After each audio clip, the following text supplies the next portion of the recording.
Hey, I'm Samantha Poirier. I'm an EMS helicopter pilot, the lead pilot here for LifeLine 1 at Medical Center of the Rockies. Come along with me for a day to see what it's like to be a pilot. We're going to get a closer look at the H-125, and I'm even going to take you along to see what it's like from the sky. Saving them on a bad day, usually their worst day of their life, and we can be there to help them is why I do it. Fire in the hole.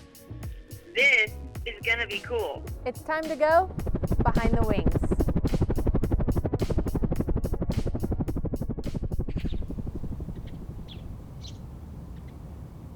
I've only been in a helicopter once, so I can't wait for this. Samantha Poirier is an emergency medical pilot who has dedicated her life to saving others. But she hasn't always been an EMS pilot. Samantha's sister had a life-changing experience with a medical helicopter that ignited her passion for aviation and helping others. So to start off, what was your pathway to becoming a pilot? I was going to school for air traffic control, and my instructor said, hey, you should go do an intro flight just to see what it's like to fly instead of just controlling flying. So I went and took my first intro flight, and I was hooked. I just figured I had to do whatever I could to become a pilot at that point, and the more I flew, the more I wanted to fly. You can go to university for it, but really flight school and getting your flight lessons is all on your own. So I just made my mind up and I said I'm going to just dedicate these years of my life of what it's going to take to do to become a pilot, and not just a pilot, but a good pilot and a pilot that people want to hire and people want to fly with. So what was that moment for you when you realized, first of all, this is something I can do medically, but also this is something that can really make an impact on people's lives? What changed my motive from just being a pilot to being an EMS pilot was my sister was actually in a terrible accident. Back in 2016, she was in a four-wheeler accident, and this helicopter and this crew actually transported her. It was very pivotal for me because I didn't really know how to thank somebody for saving someone you love's life. Words just don't have the weight or do it justice. They were so easygoing about, hey, it's what we do. But it changed my family's life. It just inspired me, and I just said I have to change and switch and do whatever it takes to become an EMS pilot. My first day that I transported a patient was with Gary and Ryan, who transported her in this helicopter. As we follow Samantha on her daily routine, we'll see the intense focus and precision that goes into providing critical care in a medical emergency. So where are we and what happens here? So this is the ready room. We're actually on the roof of the hospital, and it's a little room that's the closest to the helipad where the helicopter sits on the roof. And this is the room where we brief, we go over the weather, the final details of the flight, we grab any pertinent equipment, anything that's essential for the flight, and we grab our helmets, night vision goggles, actually the blood from the med crew, any meds, and we head out to the helipad. All right, so we're here with the Airbus H-125. It actually holds the world record for the highest altitude takeoff and landing on Mount Everest. That's pretty cool, but it's also proved itself as a multi-mission helicopter, and that's part of the reason you all use it for your emergency medical services. So tell us a bit about what makes this aircraft so great for the missions that you fly. What makes it the best is it's such a small footprint with such high horsepower. So it allows us to go up into the mountains and leave a really, really small footprint and still be able to do our missions and be safe with the amount of horsepower that it has. It's single engine, single pilot, and it's not IFR capable, but it doesn't need to be because most of our clouds here in Colorado are icing in them, so we don't need to have IFR capability. But the fact that we can go land almost anywhere in the mountains where trees are is what makes it pretty special. Yeah, this thing looks so cool right here on the pad. I can't wait to get up in the air, see what it's like to fly and actually, in a mission scenario. But first, let's take a walk around. And I'm noticing something weird on the skids. So these are called bear paws, and they're actually put on the back of the helicopter, so it allows us to land in the snow. So by putting these on, it widens a little bit of the platform in the back of the skid. If you ever see a helicopter with the bear paws on in the snow, it's kind of like nose down with the tail up. Just keeps it safer. That's so cool. These are basically like snowshoes for a helicopter. Exactly. That's pretty helpful in Colorado. Yep, definitely. All right, so these help it land, but let's go take a look at the cockpit. Absolutely.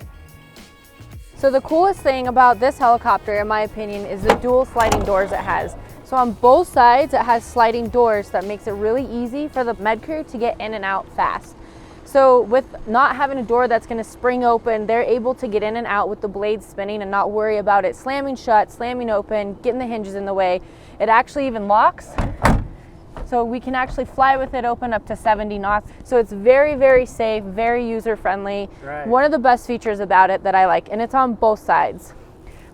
The best thing about this H125 is the avionics. And what are the avionics? It's basically all the glass that you see in front of me. It's the brains of the computer. It's how much fuel we have, the temperature, the torque, how much power you're pulling. They're all digital and they're all very, very high technology. So the gauges on this helicopter are second to none. Make us and allow us to do our job to the best we can. Tell me a little bit about the medical equipment and a bit about a typical mission.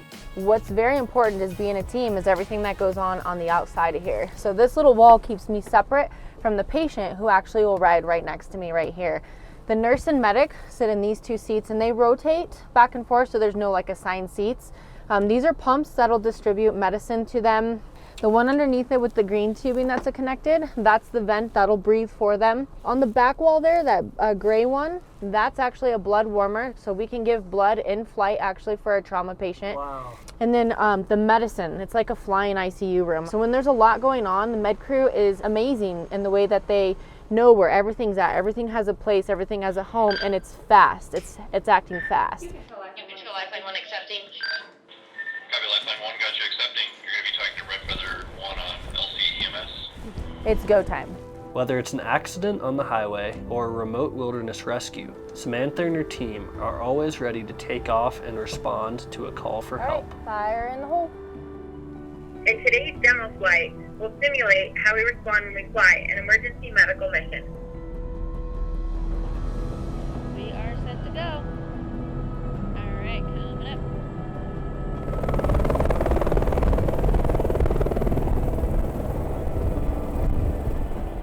Once we take off, we head directly to the waypoints of the scene.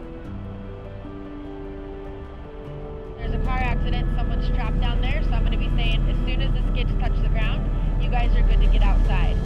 Right now. When you think about how it can change someone's life, what is at stake when you're flying? Yeah, it's everything. You have life and death in your hands. You're there. You and your team and the helicopter and the conditions for that day are the ones who have been chosen to be there. Like the crew was at the time for my sister, like that's how I am now. It's like they say thank you and you just feel like it's what you have to do, and that's our day-to-day life. We will go grab fuel at the airport. We just stopped and got fuel. You used to work here, but you weren't a pilot at the time. What was that like? I wasn't, no. I sat behind the desk and I watched all the planes and helicopters land, and I just would fiend. Every time that I come here and I land, it's just like a little piece of my heart.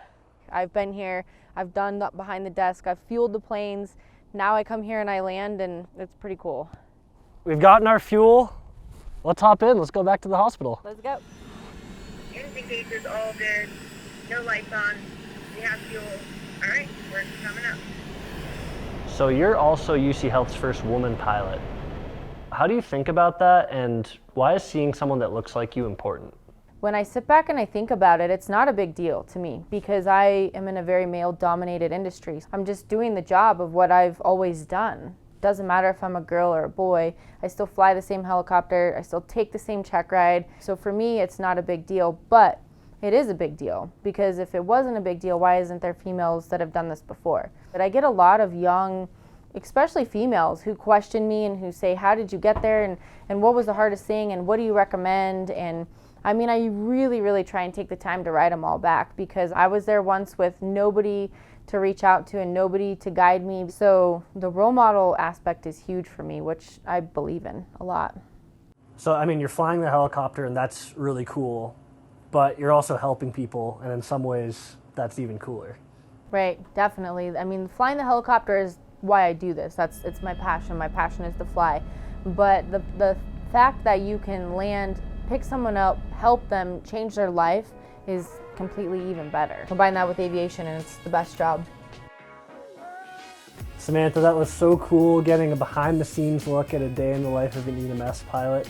Thank you so much. Of course, thank you, and thank you for having me and allowing me to share my story of what I do with not only you, but everybody else who's gonna see this. It's been great, but I gotta get back to work. All right.